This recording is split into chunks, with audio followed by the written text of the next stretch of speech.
The Witch Who Bottled Moonlight. Deep within the Evernight woods, where the trees whispered secrets and the rivers glowed silver under the moon, there lived a witch named Lyriel. She was no wicked hag, nor a weaver of curses. Instead, she worked with quiet magic, collecting the light of the moon and bottling it in delicate glass vials. The people of the nearby villages feared her at first, as they did all witches. But when a child fell ill, Lyriel offered a single drop of moonlight to chase away the fever. When crops withered under a cruel drought, she sprinkled silver light over the fields, and rain soon followed. Slowly, the villagers learned. Lyriel's magic was a gift, not a curse. But not everyone believed in kindness.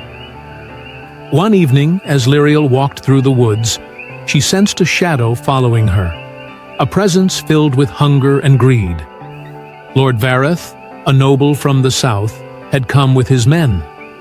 He had heard whispers of the witch who bottled the moon, and saw only power waiting to be taken.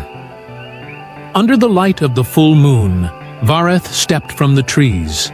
His dark cloak billowed like a storm cloud, and his sharp eyes gleamed with ambition. "Witch," he called, his voice smooth as polished steel, "I have come to bargain." Lyriel did not stop filling her bottles. The moonlight streamed down, caught in her glass like liquid silver. "I do not bargain with men who bring swords instead of words," she said. Vareth's lips curled into a smile. He raised his hand, and his soldiers stepped forward, their blades gleaming.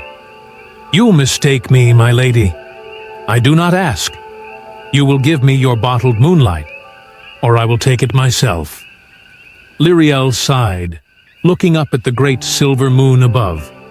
It had watched over her for years, had whispered its magic into her hands. She had never used her power for war, never turned her gifts into weapons. But she would not let greed steal what belonged to the night. With a single whispered word, she shattered every bottle at her feet. The moonlight within erupted, rising like mist, weaving through the trees like glowing ribbons. The air hummed with magic, and the silver light wrapped around the soldiers, binding them in place. They gasped, struggling, but the moonlight held them gentle yet unbreakable, like the tides obeying the pull of the moon. Vareth snarled. "What have you done?" Lyriel stepped forward, her voice like the wind through the trees. "Moonlight is not meant to be owned, my lord. It is meant to be free."